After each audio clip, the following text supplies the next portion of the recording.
YouTube deleted the main Omega Watchman channel, stating that God's word in relation to current events is cyberbullying and medical misinformation. Thus, YouTube deleted the channel and 80,000 subscribers with over 20 million views. This is nothing and will not stop us. YouTube, do you honestly think by deleting our content and channels that it will stop the wrath of God? How silly. Attention YouTube. All of the clips used in this video are recorded directly from your platform, according to fair use guidelines. Further, YouTube has not deleted the videos of which the clips in this video are recorded from. YouTube has not labeled those as a conspiracy, medical misinformation, or cyberbullying. Thus, if YouTube deletes this video or channel, it will prove religious discrimination, as our content and channels are being deleted simply for putting the word of God in relation to these clips and current events. Enjoy the wrath of God. People in the Northeast who got up to watch the sunrise only saw part of it. A rare solar eclipse that astronomers call a ring of fire took a bite out of the sun for more than an hour. Attack of the cicadas. They even got the president. Watch out for the cicadas. I just got one. It got me. And they didn't stop at President Biden. They grounded his press plane, too. The White House press corps plane delayed for several hours because of an issue with cicadas. The plane was overrun by the pesky insect. The great cicada swarm of 2021 is really causing havoc. The cicada invasion is hitting its peak across much of the East and Midwest. This cicada invasion, it's no joke.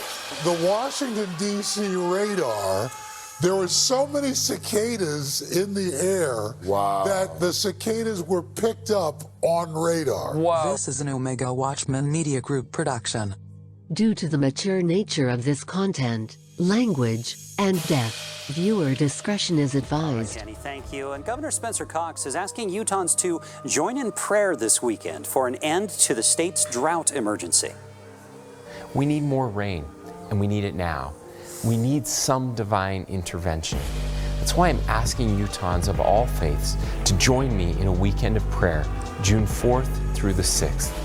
By praying collaboratively and collectively, asking God or whatever higher power you believe in for more rain, we may be able to escape the deadliest aspects of the continuing drought. God or whatever higher power you believe in for more rain, we may be able to escape the deadliest aspects of the continuing drought. Tonight, Abigail Buginski is a millionaire just for getting vaccinated. I still can't believe it. She became the first winner of Ohio's $1 million vaccination jackpot. It feels like this is happening to a different person. And 14-year-old Joseph Costello won a full-ride college scholarship. I was very happy about it. The Ohio Lottery, just one of several state incentives to get people vaccinated.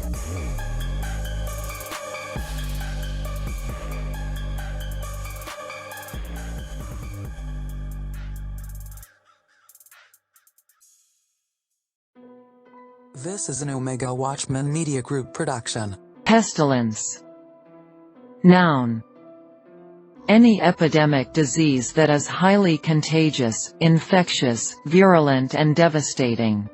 And there shall be famines, and pestilences, and pestilences. India, which has just reported the world's highest ever single-day death toll from COVID-19. It recorded over 6,000 deaths in a 24-hour period after revising its figures. Houston Methodist Hospital says of its 26,000 employees, 99% are fully vaccinated. But more than 100 workers are suing the hospital, claiming it is illegal to make the vaccine mandatory. Hospital employees taking a last stand tonight. Yes, dozens of Houston Methodist employees are rallying in Baytown tonight. They're angry over the hospital system's requirement that all employees either get the coronavirus vaccine or lose their jobs. Here outside Houston Methodist Baytown Hospital Monday. I'm losing my job. I think that I'm being wrongfully terminated. And that no man might buy or sell, save he that had the mark, or the name of the beast, or the number of his name. Earlier this month, IU Health announced it is requiring all its employees to get the COVID-19 shot, giving a deadline of September 1st. But not everyone is on board. A large group, in fact, gathered today downtown to protest the mandate, and our Lauren Kostick is there live to share their concerns. Hi, Lauren. Hi, Jenny. That's right. That rally is still happening right now behind me.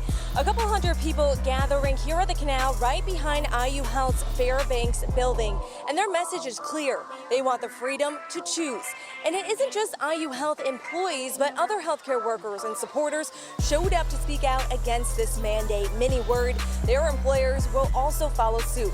Now, this rally started from an online petition that now has more than 11,000 signatures. But IU Health has made it clear all employees will be required to be vaccinated by September or they will lose their job.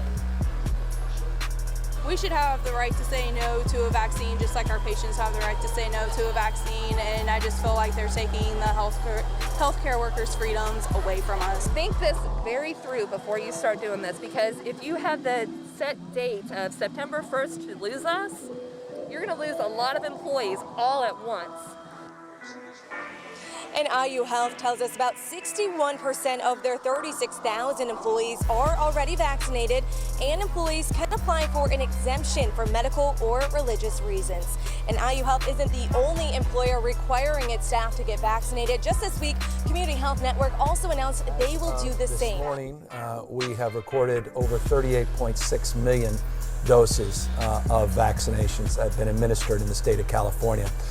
We have joined 11 other states. There's just 12 states in the United States that have vaccinated over 70% of their adult population. As you all know well, President Biden established that goal for July 4th. We were able to achieve that goal 1 month earlier. Tonight, Abigail Buginski is a millionaire just for getting vaccinated. I still can't believe it. She became the first winner of Ohio's $1 million vaccination jackpot. It feels like this is happening to a different person. And 14-year-old Joseph Costello won a full-ride college scholarship. I was very happy about it. The Ohio Lottery, just one of several state incentives to get people vaccinated. This is an Omega Watchman Media Group production. For my wrath is upon all the multitude thereof. The sword is without, and the pestilence and the famine within. He that is in the field shall die with the sword, and he that is in the city, famine and pestilence, shall devour him. Attack of the cicadas. They even got the president. Watch out for the cicadas. I just got one. It got me. And they didn't stop at President Biden. They grounded his press plane, too. The White House press corps plane delayed for several hours because of an issue with cicadas. The plane was overrun by the pesky insects. The great cicada swarm of 2021 is really causing havoc. The cicada invasion is hitting its peak across much of the East and Midwest. This cicada invasion, it's no joke. The Washington, D.C. radar, there were so many cicadas in the air that the cicadas were picked up on radar. Whoa. They seem to really love TV reporters. Oh my God. This video of CNN's Manu Raju under attack on Capitol Hill went viral. Is it on me or just flew past me? Oh God. This Ohio reporter also had a close encounter with a cicada. Here at Princeton Battlefield State Park in New Jersey, they're all around me. Just listen. That is the sound of millions of cicadas clicking their wings together. As you can hear, it's incredibly loud, but cops say cicadas can also be dangerous. The driver of this car in Cincinnati crashed into a pole because a cicada flew through his open window. It just came in the window and smacked me in the face. I ended up swerving and hitting a steel telephone pole. Are we under attack?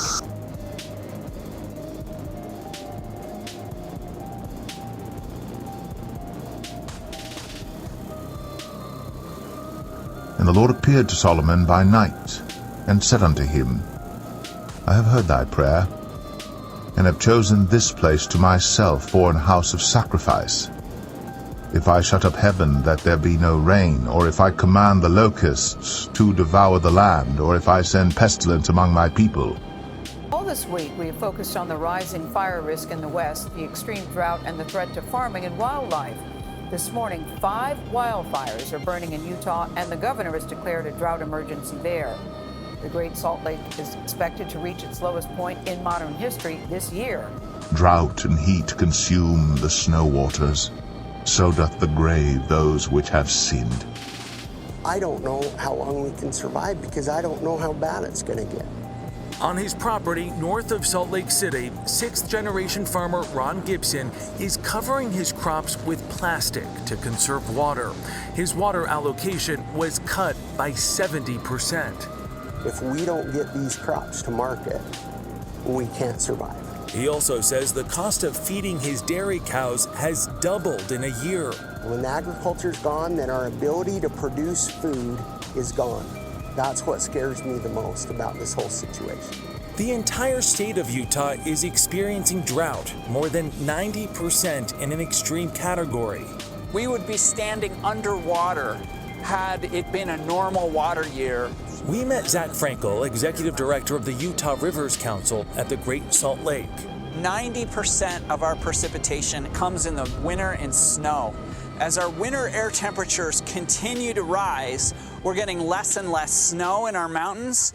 Utah Governor Spencer Cox has declared a state of emergency and called on people in Utah to reduce their water use and pray for rain. We need some divine intervention. So when the governor says, pray for rain, what do you say to that? Higgaion Selah. The wicked shall be turned into hell, and all the nations that forget God. This is an Omega Watchman Media Group production. To the bone-dry conditions up and down the West Coast tonight, and the fears that an already bad drought could get even worse once the summer heat truly takes hold.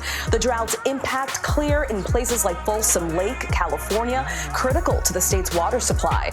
Officials tonight sounding the alarm about the effects of climate change and the new normal that might come with it. Drought and heat consume the snow waters. So doth the grave those which have sinned. Air temperatures continue to rise. We're getting less and less snow in our mountains. Utah Governor Spencer Cox has declared a state of emergency and called on people in Utah to reduce their water use and pray for rain. Thank you. And Governor Spencer Cox is asking Utahns to join in prayer this weekend for an end to the state's drought emergency. We need more rain, and we need it now. We need some divine intervention. That's why I'm asking Utahns of all faiths to join me in a weekend of prayer, June 4th through the 6th. By praying collaboratively and collectively, asking God or whatever higher power you believe in, asking God or whatever higher power you believe in for more rain, we may be able to escape the deadliest aspects of the continuing drought. Higgaion Selah. The wicked shall be turned into hell, and all the nations that forget God. This is an Omega Watchman Media Group production. People in the Northeast who got up to watch the sunrise only saw part of it. A rare solar eclipse that astronomers call a ring of fire took a bite out of the sun. I will show wonders in heaven above, and signs in the earth beneath, blood and fire and vapor of smoke. The sun shall be turned into darkness, and the moon into blood before that great and notable day of the Lord come. The sun shall be turned into darkness, and the moon into blood, before the great and the terrible day of the Lord come. And great earthquakes shall be in divers places, and famines, and pestilences, and fearful sights, and great signs shall there be from heaven. And there shall be signs in the sun, and in the moon, and in the stars, and upon the earth distress of nations. There is going to be this partial solar eclipse in central North Carolina. In theory, you'll be able to see it. It's the Ring of Fire, or the annular, how do you say this? Annular Got it. eclipse.